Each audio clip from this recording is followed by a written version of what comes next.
Hello everyone, and welcome to my General Hospital official channel.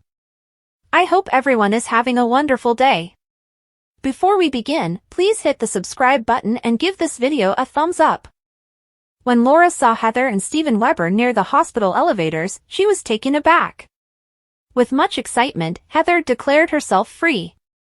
Laura was perplexed since, according to what she had heard, Heather refused to be let go. Heather informed Laura that she had changed her mind and that she was freed thanks to an excellent attorney. Although Alexis pointed out that Rick was to blame, Heather also expressed gratitude to Alexis for sharing her cell. "I got my freedom back, which is fantastic news. As well as my family. Laura, I simply cannot comprehend my wonderful fortune," Heather remarked. To find out if Steven was certain he wanted to bring Heather to Sedona, Elizabeth pulled him aside. "Who will take on Heather if I don't? And perhaps we can work out some issues between Mom and me," Steven thought. Heather needed to be far away from the people she had harmed, Steven thought. Soon after, Dante showed there and was startled to see Steven. He believed that Steven would never be able to get Heather aboard the aircraft. Steven felt confident that he could assist Heather in leading a successful life outside of Port Charles. Admire Days, B&B, General Hospital, or other soap operas. Participate in the discussion on our SC boards. To interact with fans and start a conversation right away, click here. Heather promised Laura and Alexis by the elevators that she wouldn't bother them because she and her son were going to Arizona. "I hope you're not too upset by this, Laura, but I am leaving Port Charles for good," Heather responded. Laura and Alexis appeared very unconcerned. Laura expressed her belief that the best thing Heather could do for her victims would be to relocate to Sedona. Alexis also added her voice and encouragement. Laura called Kevin shortly after to inform him that Heather was free and that she wanted to see Ace one final time. Laura had to stay at the hospital to wait for word on Lulu, so Kevin would need to oversee the visit. When Heather learned that Kevin had consented to her visit, she felt relieved. When Heather and Steven got to Laura's apartment, she was overjoyed to see her grandson. Kevin admitted it wasn't totally selfless, but Steven complimented him for letting Heather spend time with Ace. "Laura and I don't want Heather to think that she has any unfinished business here," Kevin responded. Heather whispered in Ace's ear that she would return as she gave him a final hug. Alexis told Laura back at the hospital that she was glad Heather was going out of town, but Laura was concerned that she had let Heather see Ace. Sonny also came to check on Dante and inquire about the progress of Sam's surgery. Dante anticipated hearing soon. Although he was excited to start living with Sam again, Dante expressed concern that he had given Rocco unrealistic expectations for his mother. Elizabeth showed there a little while later to inform the families who had been waiting that Sam's surgery had gone well. Anna needed to chat, so she stormed into Brennan's office. In order to let Charlotte know that Lulu was getting a liver transplant, she was determined to track down Valentine. Anna didn't believe Brennan when he said that the WSB was unaware of Valentine and Charlotte's whereabouts. Anna admitted that she was certain the WSB knew where Valentine was and that she was aware he was working with Pikeman. Brennan noted that if she hadn't told Jason that Valentine was running Pikeman, Valentine would still be in town. Brennan was also skeptical that this had anything to do with the young girl that you shot in the dark. A tearful "I'll never be free of that guilt," Anna sobbed. "I let her father escape because I didn't want her to be without him. I made a mistake," Anna acknowledged. Brennan continued to say that he had no idea where Valentine was before inquiring as to whether Lulu's relatives were aware that Anna was to blame for Charlotte's disappearance. They didn't, according to Anna, but because she was in charge, she wanted to make things right. Without Brennan, Anna promised to locate Charlotte and Valentine. Holly and Sonny reconnected at his workplace.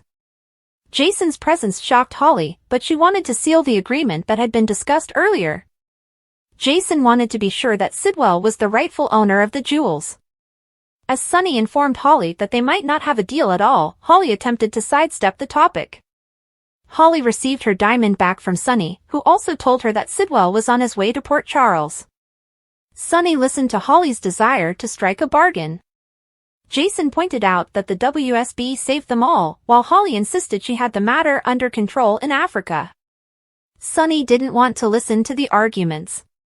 All he wanted was to get rid of the jewels before Sidwell arrived in town. Sonny declared that a 30% cut was insufficient, knowing that the WSB was involved. The diamonds would remain in his hands until he sold them, and he required 35%. Before leaving, Holly took one diamond with her. Jason was given the diamond bag by Sonny to keep safe.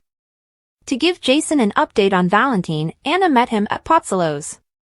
She claimed that instead of letting her feelings for Valentine influence her decisions, she ought to have paid attention to Jason. Jason pledged to assist Anna, who was adamant about finding Charlotte. Spinelli was startled to see the police commissioner when Jason called for him. Anna clarified that she required the Jackal's assistance in locating Charlotte and Valentine. Spinelli was reassured by Anna that this was not WSB nor official police business.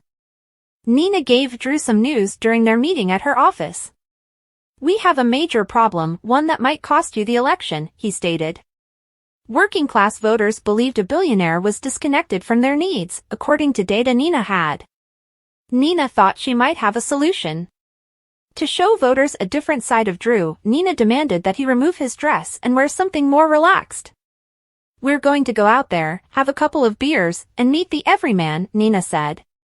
Drew, a Navy SEAL veteran who grew up in a group home, couldn't figure out how this could be. His opponent had launched a smear campaign against him, but Drew was not aware of it. Sasha admitted to Cody in the Quartermaine stables that she had misled him about her mother's death.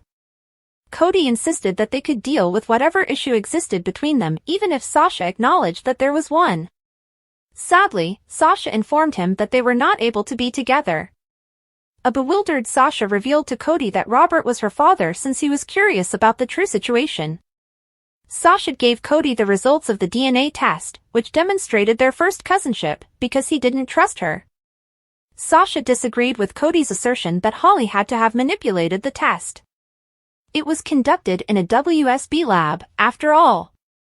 Sasha revealed Cody the entire vile story of Holly abandoning her and her grandma so that Holly could defraud wealthy men. Additionally, she had informed Sasha of her father's passing. Holly didn't tell anyone who Sasha's father was when she found out he was still alive. Sasha claimed that although she thought her life was at last on course, Holly's revelation completely upended everything.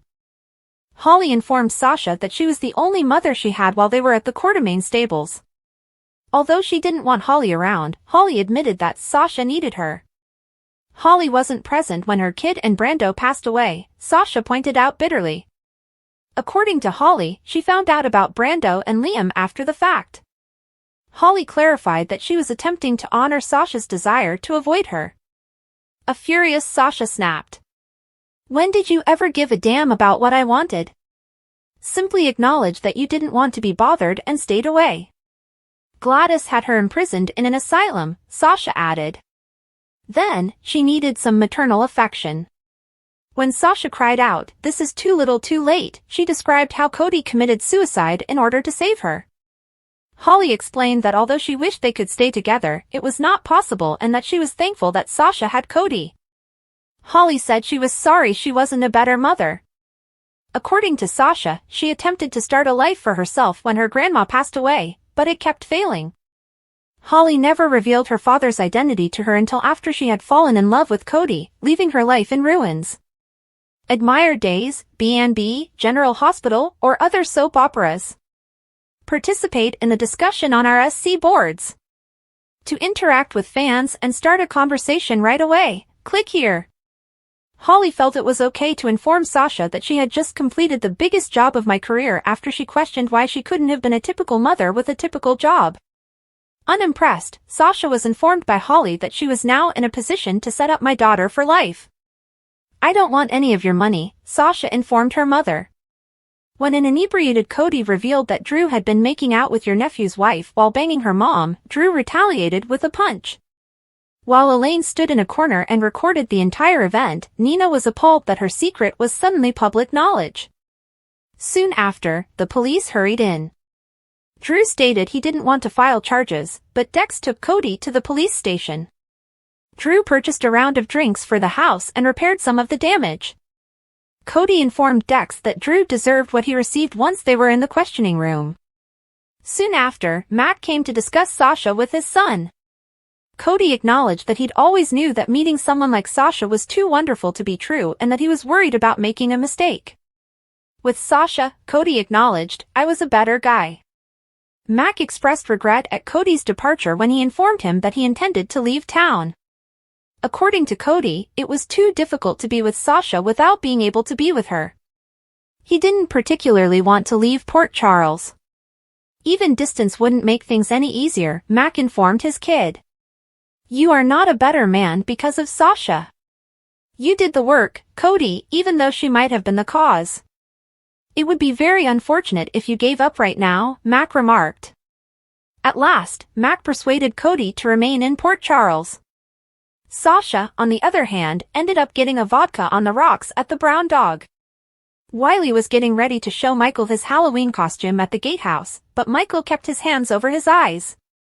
The fact that Wiley was dressed as Sherlock Holmes impressed Michael. Wiley was taken aback by Michael's Watson costume. Michael escorted Wiley to the main house so Willow and Nina could have a quiet conversation after Nina arrived. When Willow was by herself, Nina cautioned her to tell Michael the truth about Drew right away. Willow thought that hardly anything had happened, that she had only developed a harmless infatuation on Drew. Nina noted that something had occurred, and Michael would eventually learn about it. "I hate to tell you, but your circle of trust isn't as tight as you think it is," Nina replied. When Nina informed Willow what had transpired with Cody and Drew at the Brown Dog, Willow was taken aback. Tracy hung up on another reporter who was inquiring about Drew's campaign in the Quartermaine living room. Ned promised Tracy that everything will end soon. At that moment, Elaine's video showed up. Together, Ned and Tracy watched it with delight.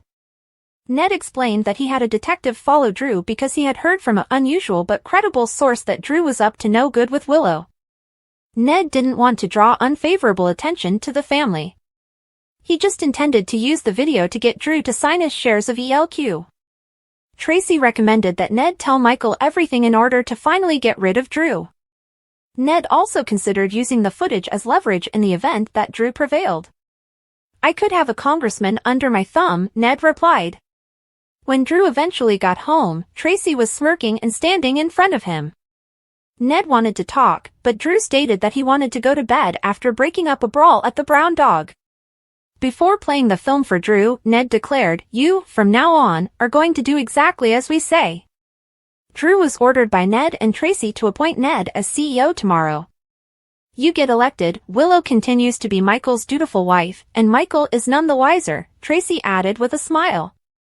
Shocked, Drew attempted to expose Cody's dishonesty. Tracy stated that she would always believe Cody's word over his. "How about James West? He overheard Willow discussing kissing you. How are you going to deal with that young child? Will you damage his reputation or will you simply strike him out, as you did with Cody?" Ned inquired.